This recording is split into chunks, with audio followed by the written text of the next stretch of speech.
With the president of Syria, Hafez Assad. This interview was conducted Friday in Damascus, Syria. President Hafez Assad, thank you very much for joining us on CNN. You, as a leader of Syria, have seen an awful lot happen in more than 20 years, but a lot has happened in the world in just a couple of years. Events have rolled very, very fast. Are we about to see another huge event in this Middle East Peace Conference? We hope so, since we hope to witness an important event embodied in the achievement of peace. We therefore go to the peace conference, which will be convened in Madrid. Now, you have a reputation in the Middle East as being a realist. As a realist, do you expect this conference to achieve the ideal? Or is it possible that it will only achieve part of that ideal? Or is it possible that it will only turn into a forum for the Arabs and the Israelis to denounce each other? It all depends, to a great extent, on the intentions of the Israeli government. Do they want peace, or do they want the situation to remain as it is now? In my opinion, we have only two alternatives. Either the achievement of what is quite good, or to stay as we are. In the question of war and peace, in the conditions such as those prevailing in our region, there are no other options or possibilities, except the two things I have just mentioned. Either peace, with all its just components, or the situation stays as it is now. Would you have gone to this conference? Would you have had Syria represented at this conference if you really did not have some hope that something would be gained? Of course. Had we had no hope at all, there would have been nothing to justify the efforts exerted by several parties in the world, including efforts by the Arabs, the USA, the Soviet Union, and Europe. Of course, the U.S. is playing the main role as far as these efforts are concerned.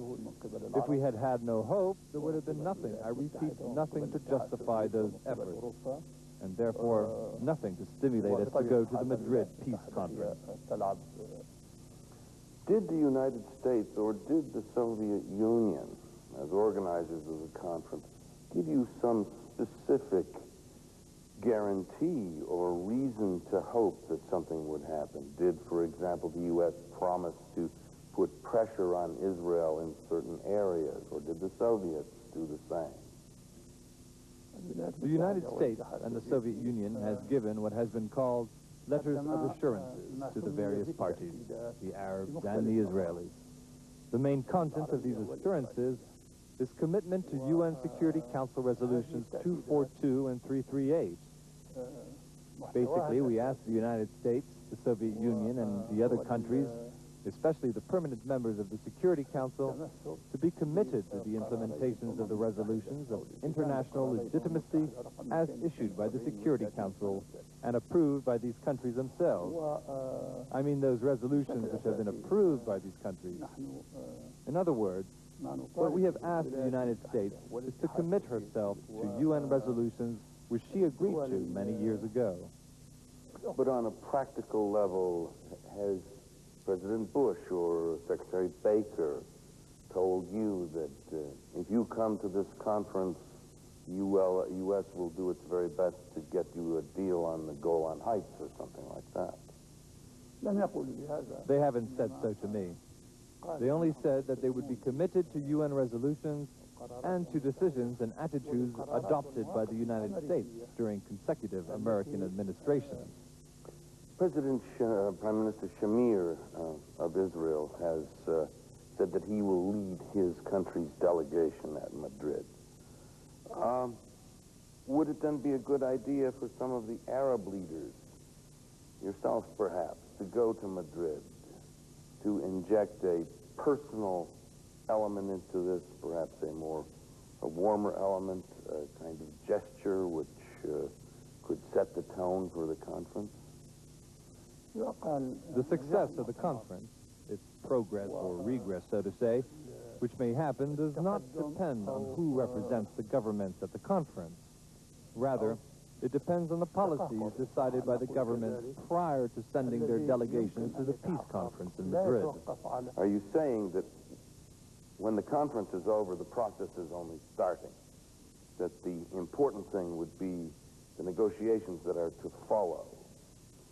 But if those negotiations to follow are important, it appears that there is not even agreement at this moment about where those negotiations should be. In principle, the negotiations will be where the conference is convened. However, the venue of the negotiations has not been discussed as a separate item. As for Syria, nobody has discussed this with her, although we read some statements in some mass media, but nobody has discussed with us a particular place for the bilateral talks, except for the venue of the conference. Perhaps I'm wrong about this, but having some little experience in the Middle East, it seems to me that Middle East people have their own way of settling matters between them. A way unique to the Middle East and quite strange to some people in the West. Now here we have this big conference with everything laid on, but the mode, the form of it is a Western form. The sponsors are the two big superpowers. Is it possible that just the form of this conference could be inhibiting to the participants? We are all human beings, but undoubtedly, each nation has its own characteristics. Anyone who wants to deal with the problems of this region has to understand the characteristics of the people living in it. The understanding of these difficulties is neither hard nor complex to anyone who is willing to understand them. It is not therefore strange that we should discuss the problems of this region within the framework of a conference held in a European country and dealt with by Europeans, Americans, and other Westerners. In today's world, which is shrinking more and more through scientific, cultural, and technological progress, there will inevitably be worldwide interest in a big event concerning a large issue, like the one we are dealing with today, namely the Arab-Israeli conflict, to which security in wide areas throughout the world, even world peace and security, are related to a great extent. Your government says that resolutions 242 and 338 are really the basis, the essence of what this conference in Madrid is all about. But it seems that there are confidence-building measures that could be made on both sides, little gestures that would not cost very much. Israel, for example, could make a gesture about the waters of the Jordan River. Syria could make a gesture by saying under certain conditions it would drop the Arab boycott against Israel. Somebody has to make a first step to warm up the atmosphere. Is somebody going to make that step? I think that, in circumstances like ours, confidence-building measures are not the adequate means to solve the problem at hand. Resolutions concerning this problem have been issued by international legitimacy. These resolutions are clear. If we really want peace, then we must implement these resolutions. It is such implementation which would rather transfer us in one leap to the climate of peace. This could go far beyond confidence-building measures and achieve confidence itself. If we were to embark on confidence-building measures, and in this case the process would not be confined to one step, but would include several, we would waste time and enter into labyrinths equal to or extending the time we would need, and the measures we would seek and take that are required by the whole peace process. Why don't we go straight to our goal if we really want peace? Yes, Mr. President, but you're not going to expect on the first day of that conference Mr. Shamir to get up and say, okay, we accept everything, we're moving out of the occupied territories, we're going to obey the 2 UN resolutions. You're not expecting that to happen all at once. What could happen? What might happen that you would consider to be a good thing to happen, but maybe not all of that all at once? We expect the UN resolutions to be put on the table and discussed as a whole. We would discuss how to carry them out and what measures of peace these resolutions require and refer to. This is the way. Confidence-building measures that are mentioned by some individuals or states, and that have just been cited in your question, can lead to no result. The thesis of confidence-building measures between belligerents, some of whom occupy the lands of the others with millions of displaced people, such a thesis in these circumstances is but a theoretical assumption, very far from attaining the aim talked about by many of those who advocate this thesis. Confidence-building measures may take place among states which differ, and in this case, such measures may achieve results, as in the case of East and West. But the countries of the East and West were not engaged in wars, nor were there mutual occupations of land, or even one-sided occupations. There was a political dispute, and in such a case, the confidence-building measures could be beneficial towards gaining a better understanding. While in our case, as I have said, there is an occupation of others' land, and there are millions of displaced Arabs. Therefore, what measures could create confidence among us in this region, other than putting things right, in the sense that each side should take what is his right according to international laws, as embodied in international legitimacy, represented in Security Council resolutions? It sounds to me, Mr. President, like you're taking a pretty hard line, saying that there is no room for compromise in your position.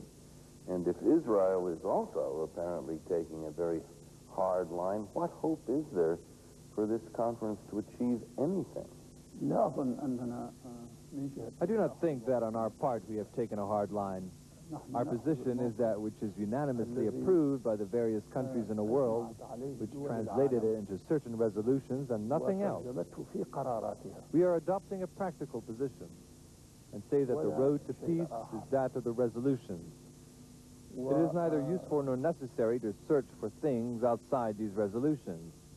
Such things, if we were to resort to them as a road towards peace, would be more complicated. Anyway, how could one who says that he sticks to international legitimacy, international law, and the UN Charter be called a hardliner? I want to stress that no one, wherever his position may be, and whatever country he may live in, could be right in considering those who abide by the UN resolutions, which represent the legitimacy of the world, as hardliners, while he considers those who reject these resolutions as conciliatory and desirous of peace. The prime and basic evidence, and maybe the only evidence of desire of any party in this region or anywhere else in the world, to seek peace is to adhere to the resolutions of the international legitimacy, which constitute the road to peace. We are for UN resolutions and their implementation, while the government of Israel, as we all hear every day, is against those resolutions and their implementation. In any case, we are all going to the Madrid conference on the basis of these resolutions, which means that when we stick to them, we are in fact acting in harmony with all the discussions based on these resolutions. It was on the basis of those discussions that the Arabs and others in the region, the U.S., Europe, and the Soviet Union, decided that this conference should convene. It is impossible and illogical to describe this as a hardline attitude.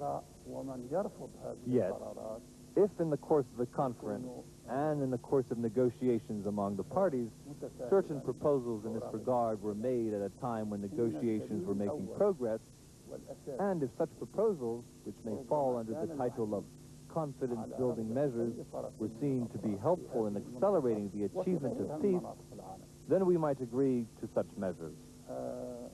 This would be quite different from saying at the beginning of the conference, or even before, that the road to peace is that of confidence building.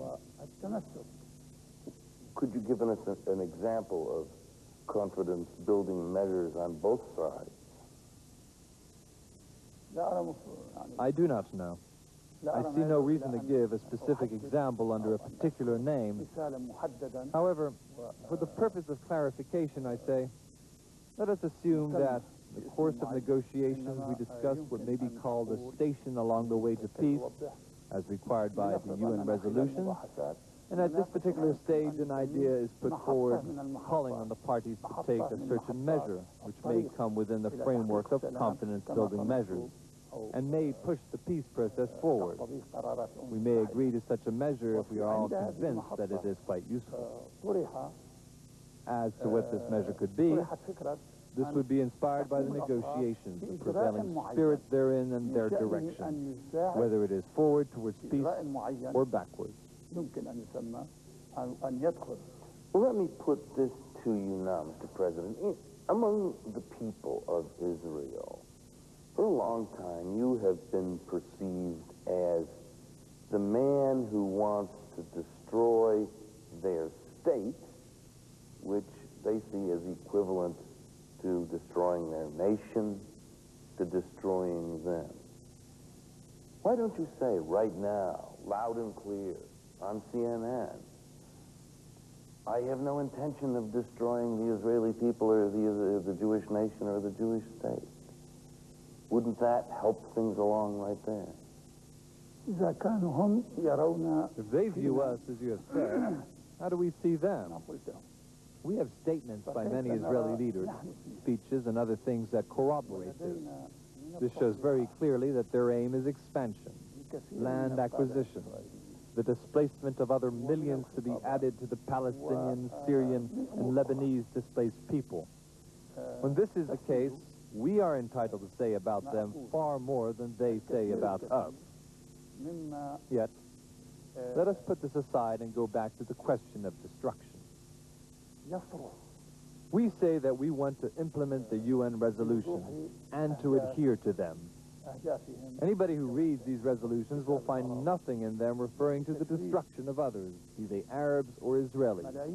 This in itself refers to the attitude of Syria and of the Arabs to the peace process. Furthermore, how could we call for peace and be understood as seeking destruction? How can we adhere to peace and call for it for many years while it claims at the same time that we seek destruction?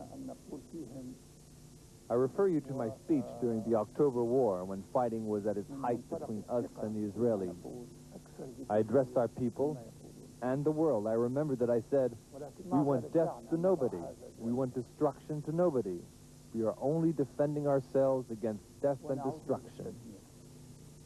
You can revise a large number of statements I gave to many different mass media in the East and West and in the Arab mass media. In those statements, I have stressed that our people and the Arab nations want peace, and to achieve peace, and that they adhere to the resolutions of international legitimacy. After all this, is it right to say that we are the hardliners, that we seek destruction while the others are the doves of peace? Would they were, then we would have achieved peace. And now I tell you, we do not seek destruction. We rather want comprehensive and just peace. Let's talk for a moment about the Golan Heights.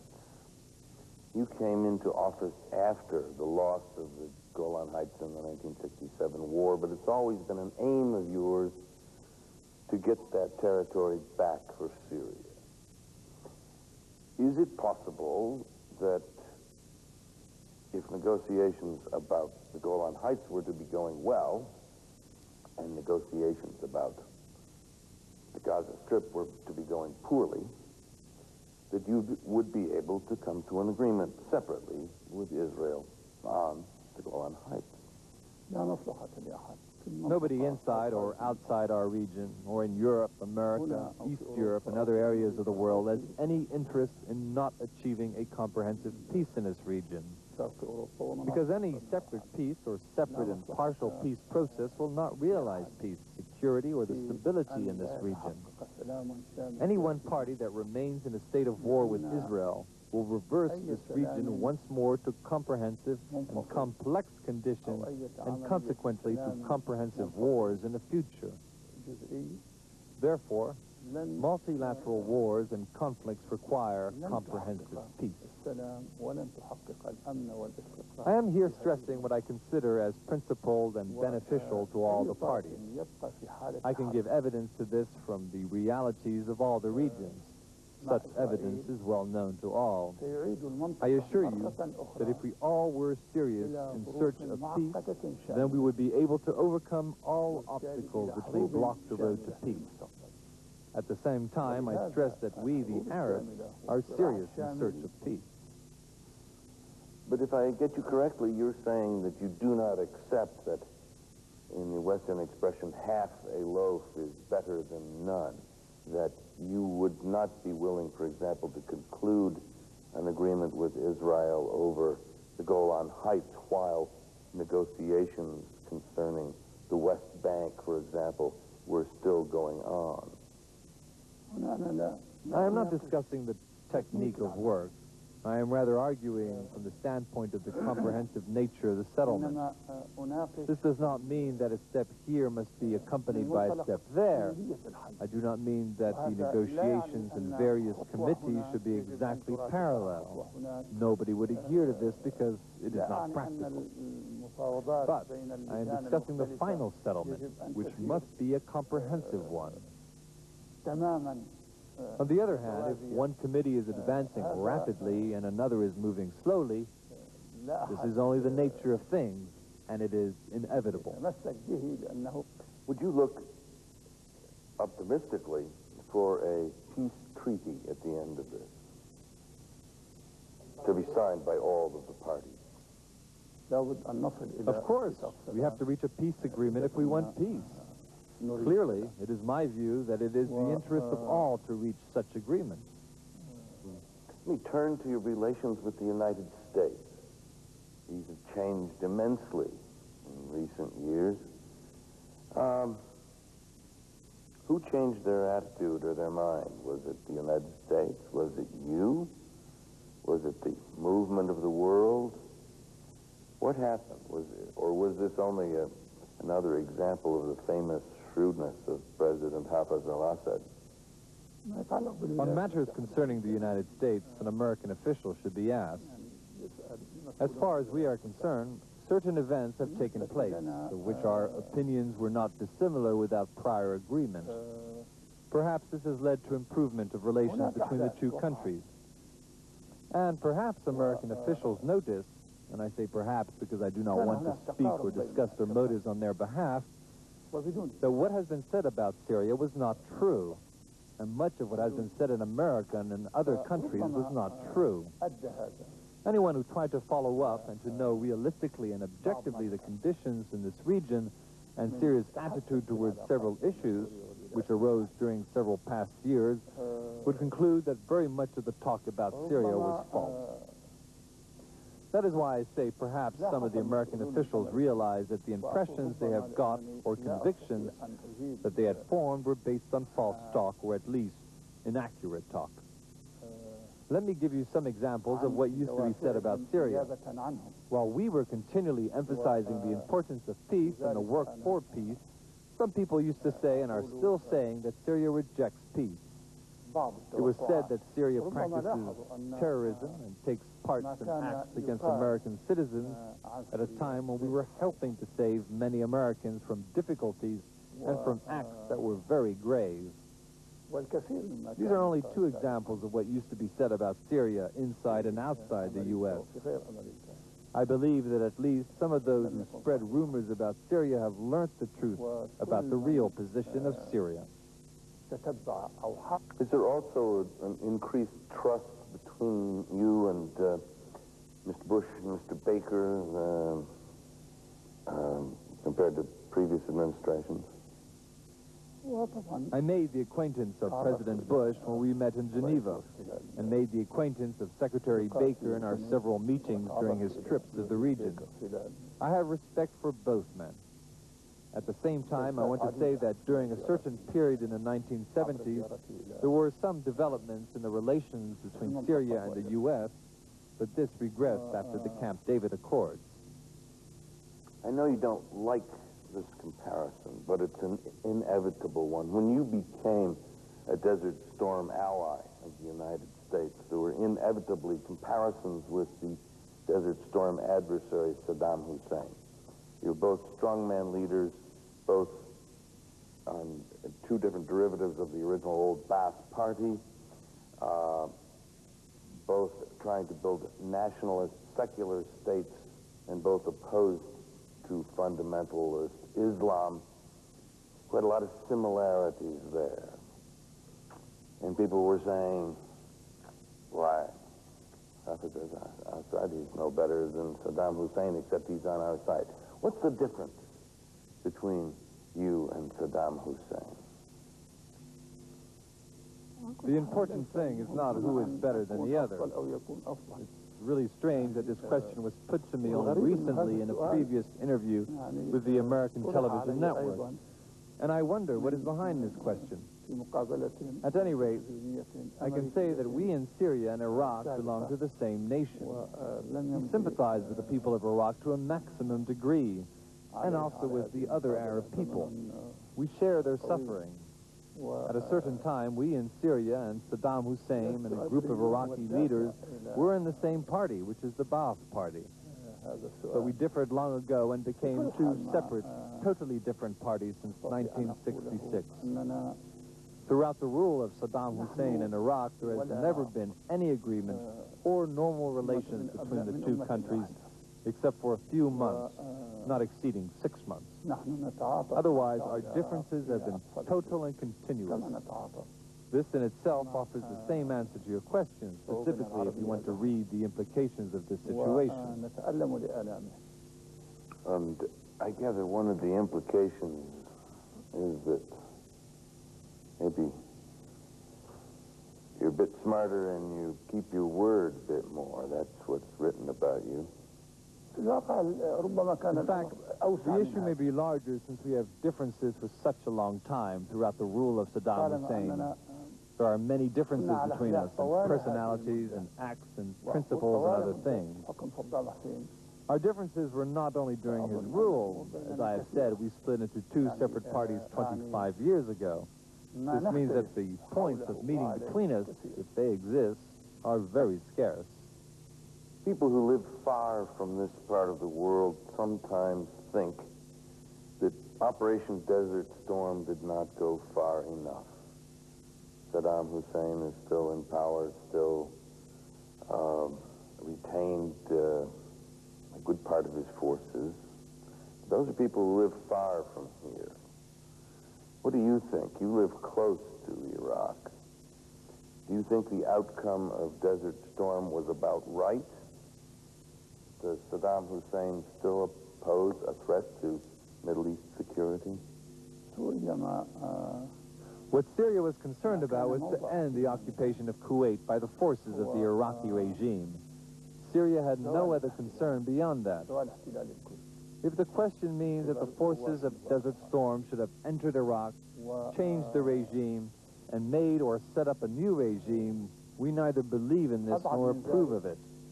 The issue concerns a general principle, namely that no state has the right to intervene in the internal affairs of another, in the sense of sending its forces inside, removing the ruling regime, and setting up another to replace it.